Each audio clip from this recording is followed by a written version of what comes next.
Welcome back to the Midnight Mind. If you haven't already, please subscribe to the channel and drop a like on this video. It really helps us to keep the channel going. It's midnight, and that's the perfect time to step into the mind of Machiavelli.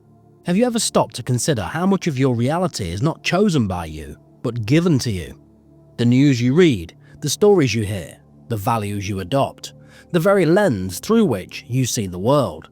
These are not accidents. They are shaped, filtered and framed.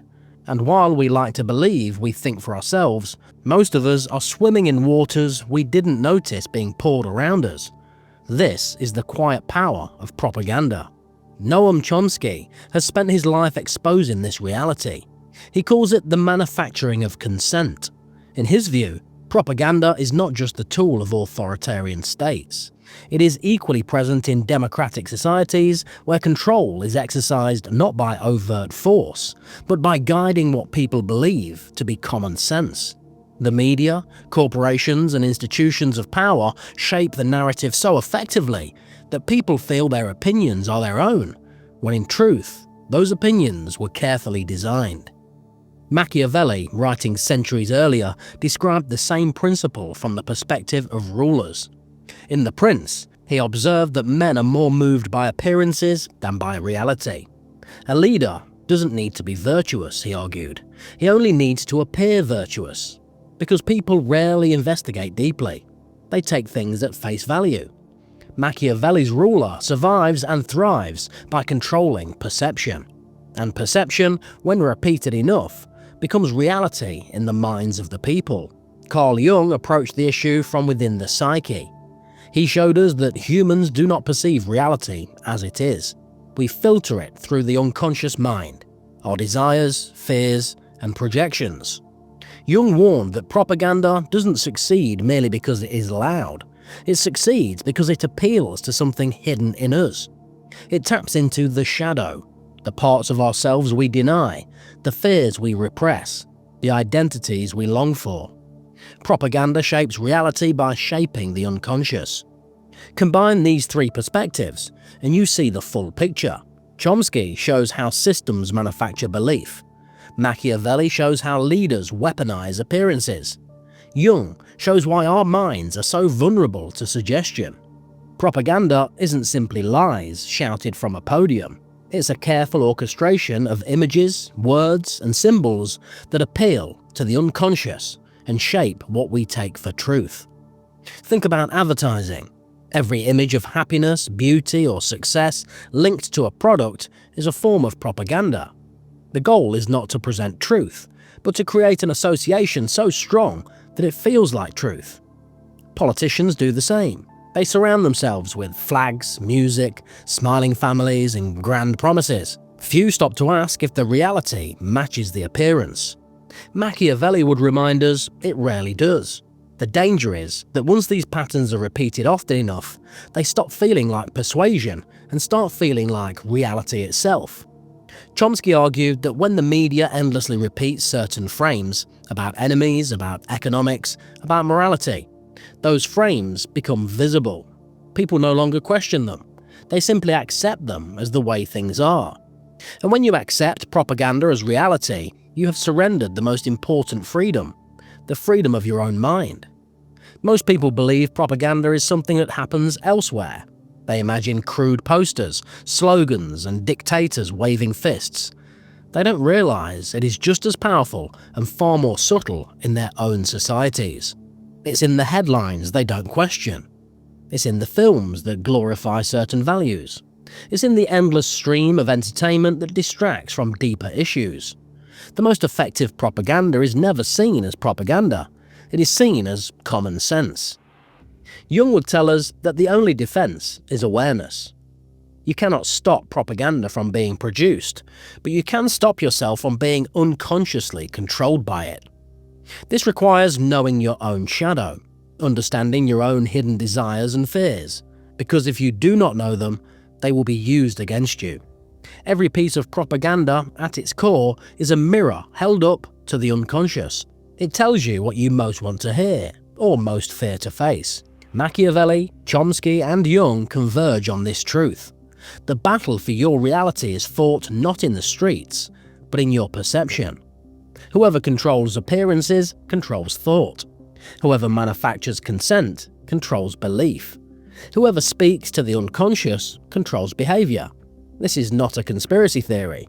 It is simply how human beings across time and culture have always been guided by those who understand the mechanics of perception.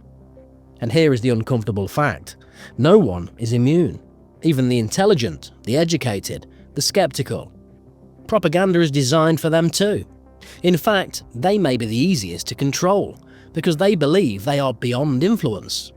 Jung warned that the greatest danger lies not in ignorance, but in blindness to one's own susceptibility. The man who says, "I cannot be manipulated," has already been captured. So the question becomes, how much of your reality is truly yours? How many of your beliefs are conclusions you've tested? And how many are illusions you've absorbed? To begin seeing clearly, you must first admit that clarity is rare, that most of what passes as truth is performance, that propaganda is not the exception, but the rule. Only then can you start to reclaim your vision. Propaganda works because it exploits predictable patterns in human psychology. Chomsky explained that repetition is its most powerful tool. Repeat the idea often enough and it begins to feel true, regardless of evidence. Our brains equate familiarity with reliability. That's why headlines cycle endlessly, why slogans are simple and why images reappear across media. It isn't to inform you, it's to condition you. Machiavelli saw this centuries earlier. He wrote that men judge more by their eyes than their hands.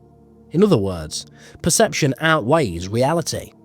The clever ruler doesn't waste energy changing the truth. He changes the appearance of truth. A king who looks merciful is treated as merciful, even if he is ruthless in private.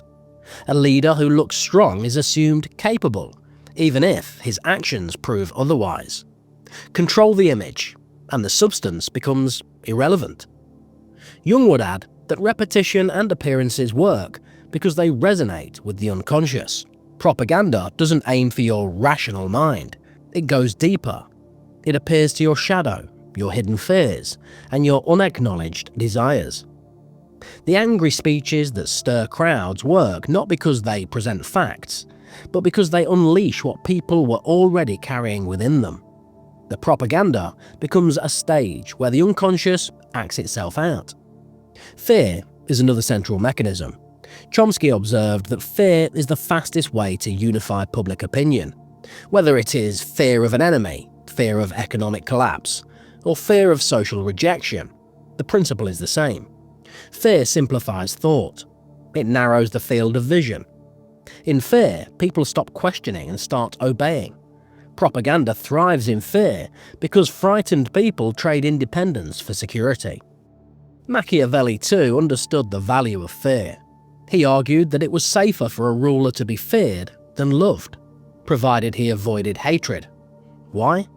Because fear makes people predictable. Fear of punishment, fear of exclusion, fear of loss. These keep subjects in line more effectively than promises ever could. And when fear is dressed in the clothing of propaganda, it doesn't even feel like control. It feels like common sense. Jung revealed the psychological cost of this dynamic. Fear-based propaganda awakens primal instincts that live deep in the unconscious. The more people deny their fears in daily life, the more those fears can be manipulated by those who know how to trigger them. Jung warned that mass movements often succeed because they give people an external enemy, a symbol to project their shadow upon. Instead of facing their own darkness, people cast it onto others. Propaganda provides the target. Symbols are the final piece of this machinery. Chomsky noted that words and images are deliberately chosen to evoke emotion. Terms like freedom, security, or enemy of the people bypass reason. They create instant emotional alignment. Machiavelli would call this theatre, banners, ceremonies, and rituals that reinforce the appearance of unity and strength. Jung would call it archetypal imagery, reaching into the collective unconscious. A flag, a slogan, a song. These symbols work because they carry centuries of meaning. Consider how often propaganda uses simple binaries: us versus them, good versus evil, safety versus danger. These simplify reality into a story that even a child can follow. And that is the point. Critical thinking is complex. Propaganda is simple. It reduces, distorts, and repeats until complexity is forgotten. Most people, exhausted by noise, accept the story because it is easier than untangling the truth. The most effective propaganda doesn't even look like propaganda. It comes disguised as entertainment, news, or tradition. A film that glorifies war. A commercial that ties happiness to consumption. A headline that frames an issue in only one way. Jung warned that these influences become most dangerous when they are invisible. What we don't recognize consciously enters through the back door of the unconscious, where it shapes behavior without our awareness. This is why Chomsky insisted that freedom of thought requires constant vigilance. You cannot stop propaganda from being produced, but you can stop yourself from absorbing it unconsciously. That means slowing down, questioning, and resisting the urge to react instantly. Every pause is an act of rebellion. Every moment of reflection weakens the cycle of repetition. Machiavelli would remind us that appearances can be fought with appearances. If propaganda works by shaping perception, then countering it requires creating alternative narratives. Leaders who resist manipulation must learn not only to speak truth, but to embody it in ways people can see. To fight illusions, you must present a stronger image of reality. Without this, truth is ignored, no matter how accurate it is. Jung's answer is more inward. He argued that the surest defense against propaganda is to know your own shadow. When you're aware of your hidden fears and desires, they cannot be used against you. If you know you crave approval, flattery loses its power. If you know you fear rejection, threats of exclusion lose their hold. Propaganda is a mirror. The more you understand yourself, the less likely you are to mistake the reflection for reality. The mechanics of propaganda are not new. They've been refined for centuries, from Machiavelli's courts to Chomsky's media analysis to Jung's exploration of the psyche. The tools are the same: repetition, appearances, fear, and symbols. And they succeed not because they are clever, but because human beings, when unconscious, are predictable. The machine works as long as the mind remains asleep. But the moment you see the gears, the illusion weakens. The moment you recognize repetition, it loses force. The moment you test appearances, they crumble. The moment you face your own shadow, the enemy outside looks less monstrous. Propaganda thrives in blindness. It dissolves in awareness. If propaganda shapes reality through repetition, appearances, and fear, then resistance begins with awareness. Chomsky argued that the first step is recognizing that media and institutions are not neutral. They are businesses, and their product is not truth, but attention. Once you accept this, every headline and broadcast can be weighed more carefully. You no longer assume neutrality. You begin to ask, who benefits from this message? Who pays for it to be told in this way? That shift alone changes the relationship from passive consumption to active examination. Machiavelli would add that resistance requires discipline in perception. Appearances are powerful, but they can be tested. Does the leader who claims virtue live virtuously? Do the policies presented as strength produce actual strength? A disciplined mind doesn't stop at the image, it looks for results. Machiavelli's warning was that people rarely look deeper than appearances. The remedy is simple but rare: to judge not by what looks convincing, but by what works in reality. Jung carried this resistance inward. He warned that the unconscious is the true battlefield. Propaganda doesn't succeed by presenting arguments. It succeeds by pressing on wounds you don't admit you have. The flattery you cannot resist, the fear you cannot face, the desire you deny but secretly crave. To resist propaganda, you must know yourself completely. Individuation, Jung's process of becoming whole, is not only a path to authenticity, it's a shield against manipulation. In practice, resistance requires habits. Chomsky recommended seeking out diverse sources, especially those outside the mainstream. Read across the spectrum of opinion, compare narratives. Notice not only what is said, but what is omitted. Omissions are often more revealing than inclusions. When every outlet repeats the same angle, ask what is being left in the shadows. That shadow often holds the truth. Machiavelli's contribution to resistance is strategy. He understood that appearances will always matter. The man who ignores them entirely is as blind as the one who accepts them blindly. To resist propaganda, you must master your own image. Don't be careless with appearances. Present yourself with consistency and clarity, so others cannot easily distort you. Truth must be seen as well as spoken, or it will be dismissed. Jung emphasized integration. He saw that the person who denies his own shadow becomes a puppet of propaganda. If you deny your desire for belonging, you will be swept into movements that promise community. To resist, you must admit all of yourself, light and dark, so no one can use your hidden parts against you. Propaganda thrives in speed. It overwhelms you with constant updates, breaking news, endless posts. Resistance requires slowing down, reflection, silence. A single hour of quiet reading is more powerful than 100 hours of scrolling. For silence is the space where thought returns. The propagandist relies on noise.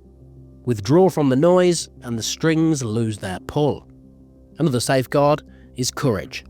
To resist propaganda means to live differently than the crowd. It means holding doubt when others shout certainty. It means standing while others rush forward. This will not make you popular. You may be called negative, arrogant, or disloyal. But every advance in human freedom has been carried by those who choose clarity over comfort. The crowd rarely thanks them in the moment. History remembers them afterward. Chomsky's warning was that propaganda doesn't merely deceive, it shapes the boundaries of debate. It defines what can be discussed and what is excluded entirely. To resist, you must expand those boundaries. Ask questions that seem unaskable. Explore possibilities that seem forbidden. Every time you widen the field of thought, you reclaim a piece of your reality. Machiavelli would remind us that power respects only power. It is not enough to see through propaganda privately. To resist publicly, you must act strategically. Build alliances with others who value clarity. Share truth in ways that are strong and visible. Don't waste energy debating endlessly with those who are committed to illusions. Direct your strength where it matters, where it builds. Strategy is the difference between clarity that survives and clarity that is silenced. Jung would close with the deepest truth. Propaganda thrives not because others are clever, but because we are unconscious. Every unexamined belief, every unacknowledged desire, every denied fear. These are doors waiting to be opened by manipulation. The man who integrates himself, who faces his shadow and accepts it, closes these doors. He becomes whole, and the whole man cannot be moved like the fragmented one. The truth is, propaganda will never disappear. It will evolve with technology, refine itself with psychology, and adapt to every culture. To imagine a world without it is naive, but to live free within it, that is possible. For freedom has never meant the absence of influence. It has always meant mastery of self in the midst of influence. And that is the final lesson from Chomsky, Machiavelli, and Jung. Freedom of thought is not a gift. It is a discipline. It is earned each day by refusing to surrender to repetition, appearances, and fear. It is built by cultivating silence, courage, strategy, and self-knowledge. And it belongs only to those who are willing to carry the responsibility of seeing clearly. Propaganda shapes your reality, but only if you let it. Thanks for joining me for this episode of The Midnight Mind. If you've enjoyed the video, please hit the like button for me, I really would appreciate it. And if you haven't already, please subscribe to the channel, and I'll see you guys next time.